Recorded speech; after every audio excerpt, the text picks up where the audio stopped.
Ang church is, ang area niya is 240 square meter. Muna ang building footprint niya. So, among sagot ni Pastor, during sa construction daw, by piece daw. So, by piece, so, akong gibasa ng by piece is by column. So, na may kuwan ka column, 30 ka column. So, akong gi 10 by piece. So, sa isa construction sa by piece is 10 ka column mo man.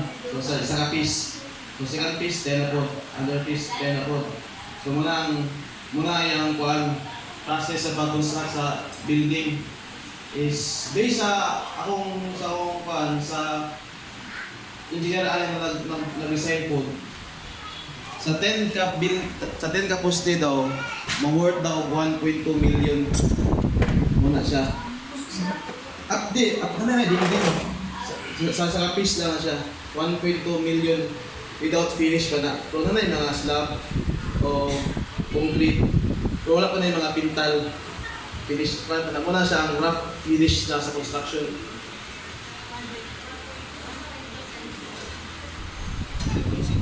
So kanay, muning floor plan na to karon. Muning floor plan sa simbahan. Kanang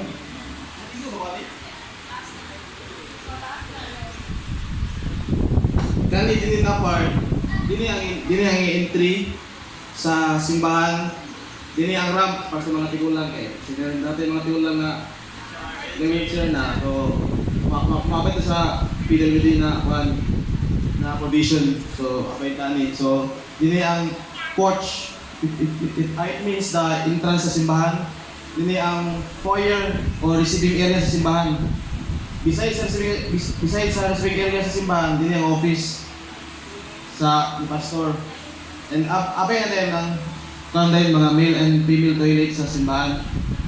Duha ang access sa male and toilet sa gawas. Pero dini possible lang kung during sa simbahan maalak dini tawali sa sulod. Dini sa ang kuan. So muni ang sanctuary. Ang service area diyan lagi ang simbahan sa sulod yun. The stage, backstage na yun, sa mga equipment sa simbahan, dili pabot ang sumuli ang ground floor sa simbahan. The next,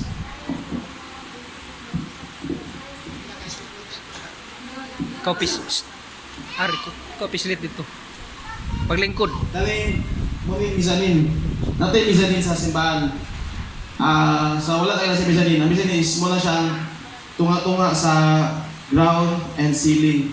So mag-atag mizanin sa tunga para na-overview sa taas, padulong sa stage. Nice. So mizanin plan. Muna yung audio room, din ang magutang mga mixer sa taas para ang tanang sounds madunggan sa stage, madunggan din sa target. Muna sa audio room, mga bench, stairs dito sa ceiling dahil. Next. Muna itong roof plan, simbahan. Muna itong roof simbahan. So natin mga duha ka layers sa roof. Muna above level na roof. Muna first level at second level na roof. Next. So kanina mga itong front elevation na ito. Atong last, wala ni cross sa una. So nagpropose si pastor na butang cross na para malalag simbahan. Kaya itong last wala residential. Magsiga gina pirmi. Magsiga ka na filmi. Wala na, kita ko sa perspective na So muna sa atong front elevation na to. The door. Kali sa tindi, mga glass. Kali sa tinted. So ang makita lang ang nasa sulod. Ang sa gawas, wait, di makita ang gawas. So ang sulod lang makita. So tinted sa na glass. Next.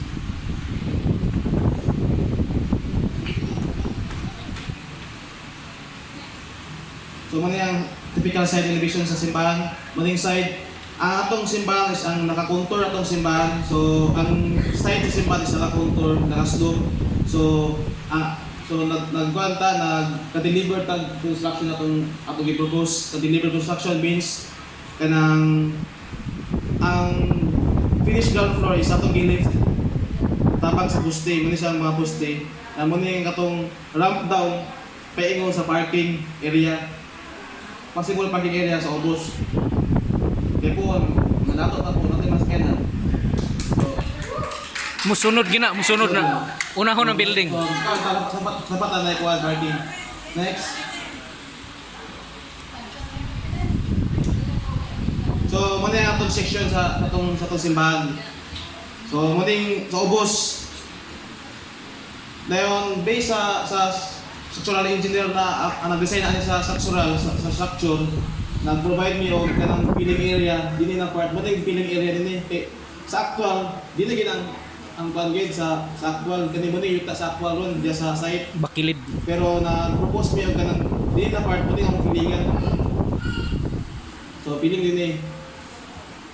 Gikan pa sa engineer ang kaning pila ipiling kay nag-estimate pa siya ron pila ipiling sa kuan. So mo ni siyang proper. So mo ni ang ground floor.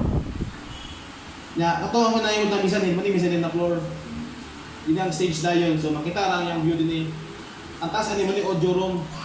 Para lang mga sounds tayo sa lawas pag doon ka sa audio room. Diyan make sure ibutang. Nice, nice.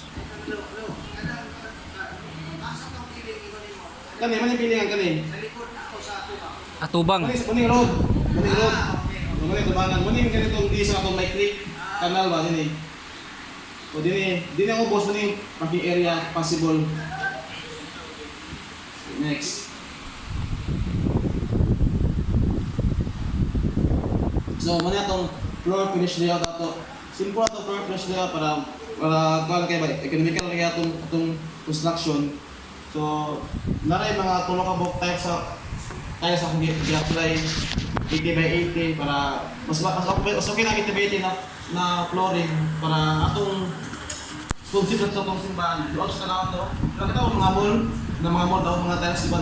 Kung mo ay mong illusion mo kay wala doon sa kanawang.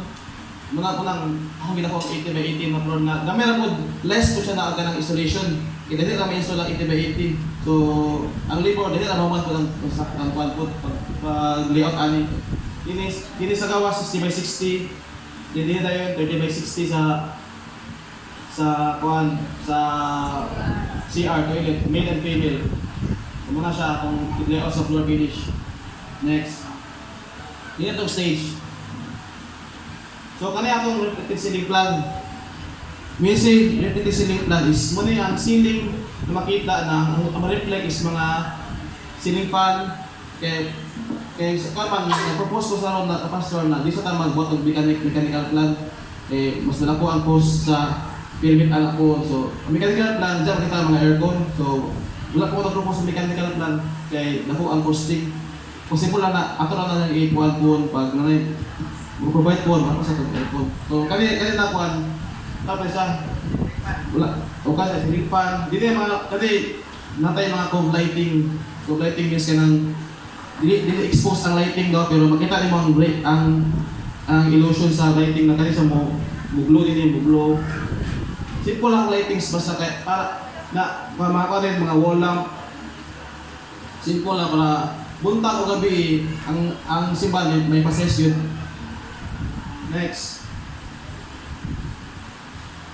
So kani ang waste water line.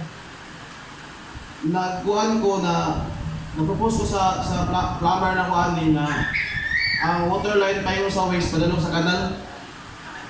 Ano may kanal dito? So dito nang i-propose niya. Kung yun sa scrapway man din mag-pump man din sa matungas man. So hindi ko magka sa water line. So kaning tank, mani septic tank. Dini mga chamber ni siya. Water chamber na sa mga ulan, padulong sa kanal ang disposal. So muna yung septic tank para kung na-maintenance, doon lang sa Puso Negro, kasadan, near sa na kaya mo na septic tank po, dapat pala siya, pili siya maarang sa residential nila na ma-attach siya dayon. Next. Dito sa perspective view. So muna itong final na perspective sa pool simbahan kani. Muna sa panalon. Alam, wala lagi nagbitay sa cross. Wala na si Mel Gibson. Mel Gibson. So muna itong final sa perspective sa simbahan. Hopefully kumaman. Mahanga din ang tawag yun. So kung siya, LED light sa background sa kwan, apila din LED. Simple, tinted glass. Hindi na itong ramp down tayo sa parking. Kay pastor na nga auto kana pikas. Pastor yan na, atas pastor. So, muna na siya. Ang base sa construction, estimate sa structural engineer mo, 1.2 million daw ang cost sa 10 ka poste. Wala ko nanakuan para karong hopefully June, middle sa June, mapasok ang permit, maprubahan, sundan, kung makakuan ka, mga groundbreaking.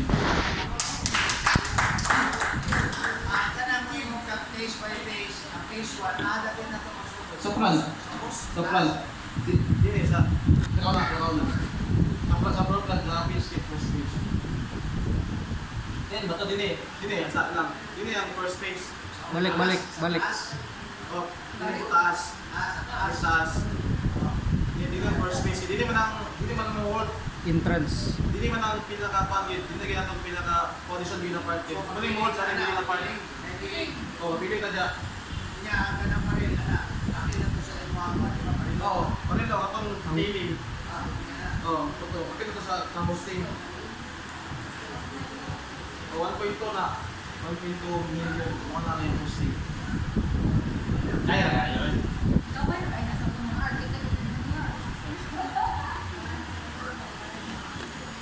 Wala ang possible. By June. Okay.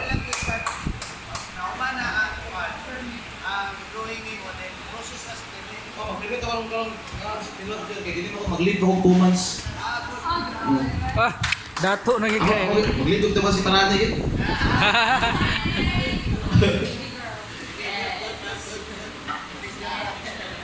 Okay. By middle ka sa June, middle week sa June, mananay permit. So, mga 3rd week sa June, breaking na tayo. Magpadugo tag ugis nga manok. June, ako ka na.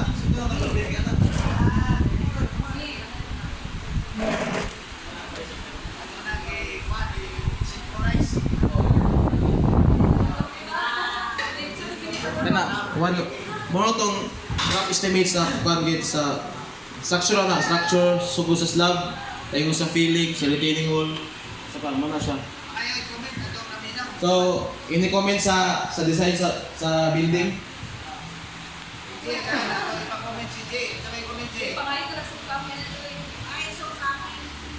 Ikaw may na-comment sa building mo.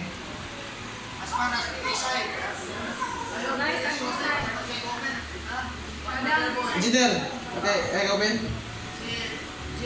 Oh, mo comment daw siya, okay daw. Comment ali.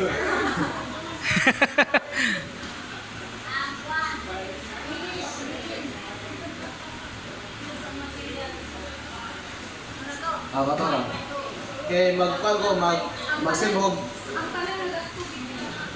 ang tanang gasto, gusto na ang gasto for construction is 6.5 million. Ha? 6.5 million.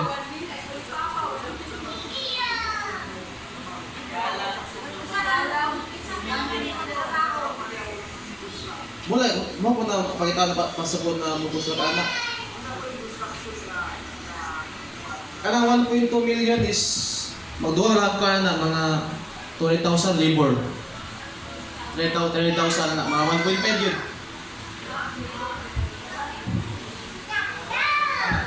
Ang 3 million anak kay may naman. So 3 na lang kulang.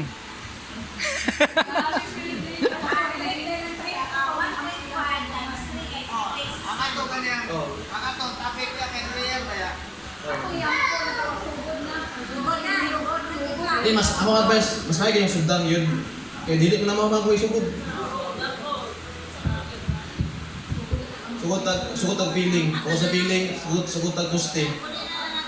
Slab na tala yun. Okay, namatay na ito. Connection ang presentation. Dinner ko.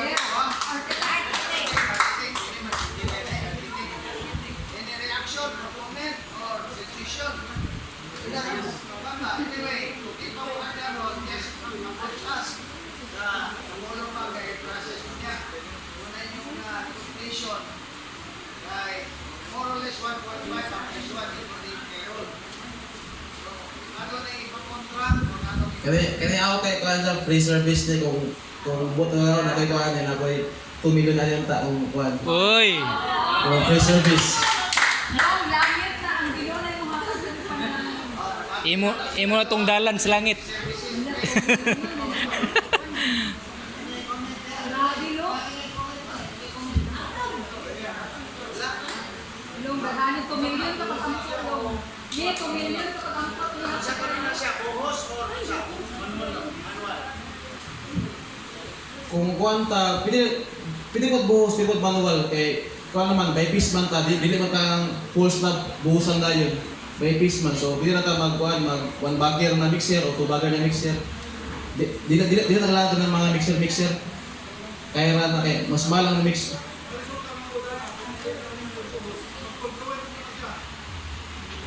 magbaguan man ta kanang extraction joint